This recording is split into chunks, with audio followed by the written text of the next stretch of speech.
इंदौर के लोगों के लिए आज का दिन सौगातों से भरा रहा। मुख्यमंत्री डॉक्टर मोहन यादव शहर पहुंचे और कई अहम परियोजनाओं का शुभारंभ किया।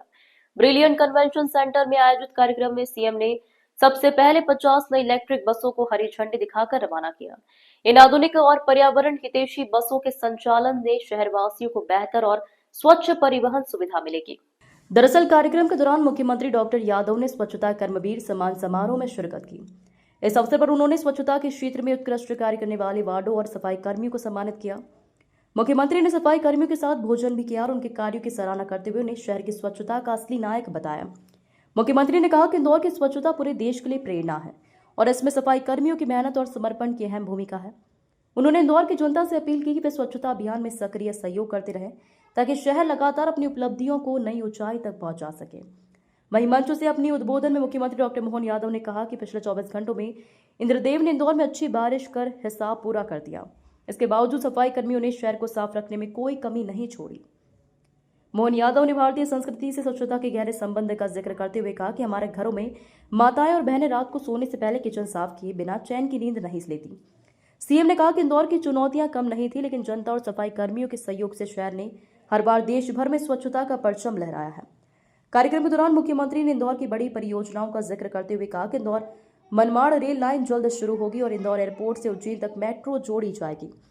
इसी बीच उन्होंने इंदौर उज्जैन के बीच बसे फतेहाबाद और वहां के मशहूर गुलाब जामुन की ऐतिहासिक कहानी भी सुनाई। उन्होंने कहा कि फतेहाबाद का गुलाब जामुन सिर्फ मिठाई ही नहीं बल्कि इतिहास से जुड़ी पहचान है। ऐसे सारे विषयों में अब मैं दोहराना नहीं चाहूँगा वो सारे विषय जिनके कारण से हमारी पार्टी जानी जाती थी।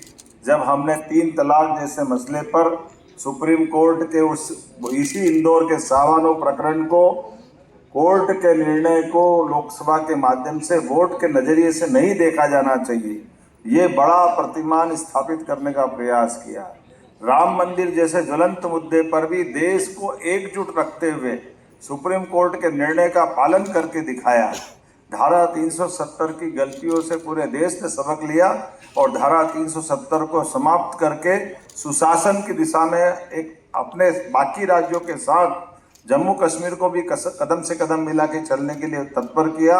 और हम सब देख रहे कि अब युद्ध की घड़ी आई तो वही कश्मीर की वो पार्टियां जो हमेशा अपनी बजाय वो किसी और देश से उनके साथ खड़ी दिखाई देती थी, केवल एक धारा बदलने से एकजुट होकर के देश के साथ खड़ी दिखाई दी। ये हमारे वो दौर भी देखा है। जब इतने प्रकार के सुधार और इतने प्रकार की व्यवस्थाओं की बात कर रहे हैं तो ऐसे में देश के विकास के लिए एक पूरे साल चुनाव चलते रहे, अलग अलग राज्यों के चुनाव चलते रहे। ये पाप भी अगर किसी के माथे है तो कांग्रेस के माथे।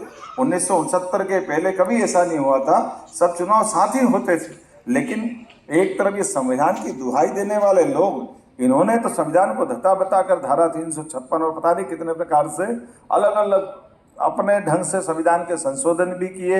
ना ये न्यायालय के उस बात को मानते जो खुद इलाहाबाद हाईकोर्ट में तत्कालीन प्रधानमंत्री के पक्ष में हुआ था, विरोध में हुआ था जब उनको चुनाव से अयोग्य घोषित किया गया। ऐसे कई विषयों के साथ आज का समय वापस हमको वहीं ले जाके खड़ा करता है कि हमको राष्ट्र के लिए, देश की प्रगति के लिए, अनावश्यक खर्चे को बचाने के लिए जो होना हो जाए, लेकिन एक देश है तो एक साथ ही चुनाव होना चाहिए।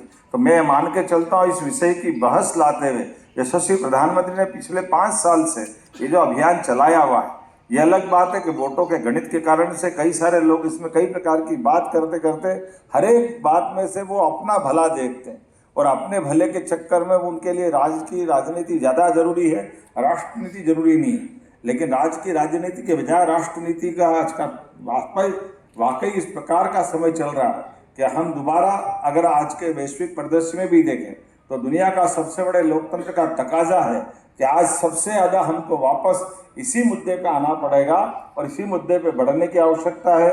मैं निश्चित रूप से माननीय कोफ्ते जी का आपका अभिनंदन करते हुए आपसे विनम्रता से क्षमा चाहते हुए आज्ञा भी चाहता हूँ। पूरे मंच के सामने वे सारे विद्वान श्रोतागण आए, आपकी इस भावना के आधार पर ये ऐसी अलग है, लगातार इसको जलाए रखना पड़ेगा। और निश्चित रूप से जब सारे विषयों को लेकर देश ने हमारी बात को एक तरह से सिरोधार्य किया है, आने वाले समय तक यद्यपि कई सारी चुनौतियाँ, किसी चीज़ को बनाना सरल है लेकिन बिगाड़ने के बाद बनाना बहुत कठिन होता है। आज पूरे देश के अंदर उस चुनावों के आधार पर इतने प्रकार से बिगाड़ दिया गया था। जब हम एक राष्ट्र की बात करते हैं तो एक राष्ट्र के लिए वो एक चुनाव की जब बात करेंगे तो कई सारे चुनाव हमको कई प्रकार की चुनौती करते दिखाई देंगे। किसी का 3 साल, किसी का 6 महीने, किसी के 2 साल। पूरे देश के और राज्यों के अंदर भी हम सब देख रहे हैं। हिंदी जैसे विषय की बात जब हमने करी और हिंदी की बात नहीं कही, हमने तो कहा इस देश की सारी भाषाएं राष्ट्रभाषा है, हमने कहाँ अंतर किया है। लेकिन ये वोट के चश्मे से देखने के कारण से ऐसे विषयों को लेकर जो चुनौतियां मिलती है, कोई बात नहीं, हम तो रणजीत हनुमान जी वाले लोग हैं। अभी नीचे हमने उनका अपना भूमि पूजन का कार्यक्रम किया है, तो रणजीत हनुमान जी के माध्यम से हर रण को जीतने वाली अगर कोई पार्टी है तो हमारी पार्टी है। निश्चित रूप से हम इस रण में भी जीतेंगे। ये शुभकामना देते हुए मेरी अपनी बात समाप्त करता हूँ और मैं उम्मीद करता हूँ कि ये हमारा विचार विमर्श का क्रम जारी रहेगा।